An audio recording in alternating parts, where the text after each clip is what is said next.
This was my first true game of D&D and it is still going on.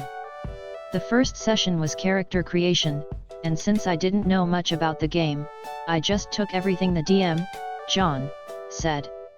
Instead of rolling 4d6 and taking away the lowest one, we rolled 5d6 and took away the lowest one.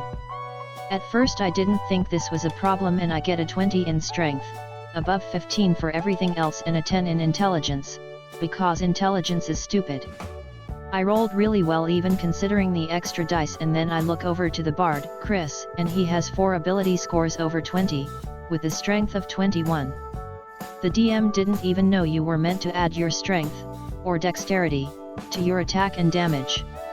It was basically not even D&D and I was really underpowered compared to the rest of the party because of it. So the bard kept absolutely destroying all the enemies and having double the XP of us. It was at this point that I started to learn to become a DM myself. I realized everything that was wrong and I asked the DM if we could do shared party XP to stop the bard from absolutely zooming off away from us. The DM said no because it keeps the game competitive. What? Every single DM should know that is a stupid thing to want as it causes problems. I had enough of my up character and asked if I could turn from a samurai to a cavalier, to ride the druid. But he said no. Because he made the party so powerful, he made the enemies basically just PCs that were double our level, which I kept failing at because as a level 4 fighter, I was facing, by myself, an enemy with over 100 hit points AC 20 and could do 30 damage a turn. Me and my Morning Star just couldn't keep up and the campaign is basically ruined. The DM also expects us to do exactly what he wants, and gets annoyed if we don't do it, so we have no chance to role play and then gets annoyed at us for not role playing. So I'm in a group that recently came together to play D&D. And for the most part everyone seems pretty great. We're more or less on the same page with what we want out of the game. Know that, guys, or edgelords? Everything seemed so promising, but unfortunately I fear we're doomed to fail because of the DM. The DM is a good guy, friendly and enthusiastic, so I hate to trash him. But he just can't stay focused. We can't get anything done. I don't know if he has ADHD, but I definitely suspect it. I have ADHD pie myself. This guy must be the exact opposite of pie.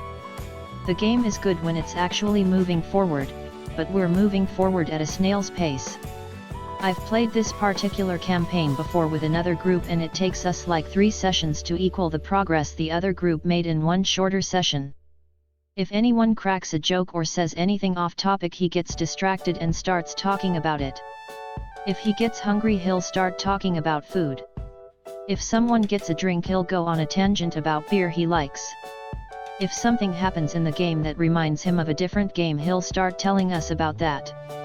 He'll stop the game we're currently playing to make plans for next session, and the session after that. If the host's cat walks by, he'll get distracted by it. Gotta pet the cat. Even if nothing happens at all, he'll distract himself. I'm a pretty damned laid-back player. As long as I've got some alcohol and a snack, I don't mind random side conversations. But at this point it's so bad that even I'm starting to get annoyed at how slowly we're progressing. He's so cheery and enthusiastic that it's hard to be mad at him, but you can see it's starting to really frustrate a couple of the players. Another player is sort of his enabler, and will get usually into the DM's random side conversations. Even I get pulled in sometimes, but I've been working hard to fight it and keep him focused. I seriously think if things don't improve soon, half of our players, including the host, are going to bail on this group. They're trying really hard to be polite, but you can see the building frustration in their faces. They came to play D&D, not talk about random shit. So, once I had a GM who introduced me to RPG. I'm forever grateful to him and all. But boy did he do some crappy things.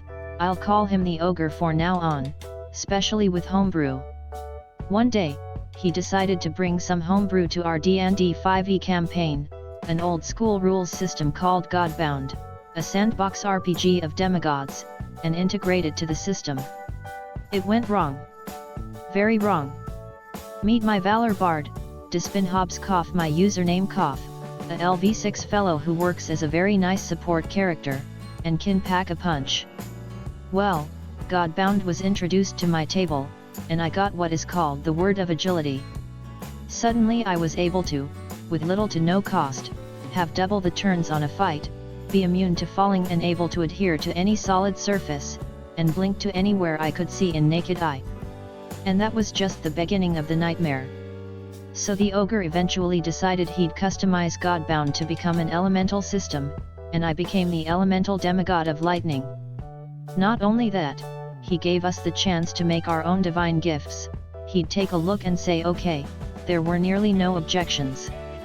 Me, already completely not caring about the game anymore due to some other disagreements and incredulities, made a skill where I could add +6 to my acrobatics rolls, in an already even more messed up AC system where the ogre decided AC was going to be 10 plus prof and acrobatics mod and armor would only subtract direct damage. At the time, my acrobatics mod was, then, 15, dex mod and double proficiency +6, the result was a double turn fighting, everywhere blinking, Spider-Man adhering, 28 AC monster of a halfling bard.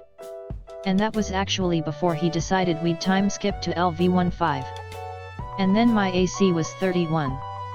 And I had a cursed sword who gave me +10 on any critical damage roll, and a cloak of the bat. In the end, I never played with the LV15 iteration of Despin Hobbs. The whole table was disbanded long before that since the ogre suddenly decided he wanted to play other games. That didn't stop me from single-handedly infiltrating an abyss tower and entering a portal in its deepest layer without any trace of my presence. Of course I had fun. Didn't happen to me but to my so. This is a short one. So she got kicked off a cock Discord server for, drumroll, pointing out that a meme of an Indian dude making fun of white stereotypes and belittling them shared by another user was mildly racist. Mind you, she'd done exactly the same if it had been a white dude making fun of Indian stereotypes. Apparently, that kicked off a heated debate which she hurriedly bowed out of, including one dude literally stating that reverse racism can't be a thing. Apparently it is literally impossible for people with any other skin tone than white to be racist fuckwits towards people of other skin tones than their own / their culture. They kicked her while she was offline. She's not terribly heartbroken about it. But damn, I was aware racism was potentially an incredibly touchy and twisted subject when dealing with US Americans, but that's just plain stupid and mildly infuriating in its idiocy. I'll preface this with I have nothing against bronies or people who enjoy the show, just please for the love of whatever deity you worship, don't enforce your fanfiction on your table and railroad us through it. For some backstory, this game was truly gritty and bad things happened to us all the time, e.g. if you recited a litany and got it wrong, have some corruption as you sin against the emperor. And we loved it. Cast, secret chaos worshipping tech priest equals me not me equals 3 other acolytes, which isn't relevant as this is all about how a session went horribly wrong. And the DM who had just discovered My Little Pony. We were given a mission by our inquisitorial overlords to recover a book of true demon names that the forces of chaos wanted as it was a powerful weapon. No big deal, hop in, find the Chaos Lord and hop out. However, during translation in the warp we all fell unconscious, and when we woke up we were in the magical land of Equestria. That's right, Grimdark 40k inquisitorial acolytes ended up in a land of friendship and talking horses. What's more, the power of harmony prevented us from being able to kill these obvious demons, and we had to convince the leader of the tribe to give us the book by solving the town's friendship problems. The 3-hour session was effectively us living out a fanfic crossover of 40k and My Little Pony that the DM had concocted. Naturally we thought it was a joke and non-canon. This was part of a weekend-long gaming session and honestly needed a silly distraction. However, it did in fact happen. We weren't insane, and now we were all bestists of friends with the main characters of the show, and if we ever thought badly of them or didn't uphold the tenets of harmony, we gained corruption which inevitably killed our characters. The group dissolved after the lack of friendship our characters had, and we never went to that DM again. While this isn't as bad as some of the horror shows that appear in the sub, it was the first and only game I've ever just bailed on and never looked back. It was run by a DM I'd played with in 2 other campaigns, didn't know him well, but he seemed okay, and he started out saying he would be running a gritty campaign where we'd all play amoral mercenaries. Not necessarily my cup of tea, but I knew most of the other players and had played with them before. We were all 5e players, but he wanted to run Pathfinder because it was better for that kind of game. A bit of an adjustment, but we were willing to try.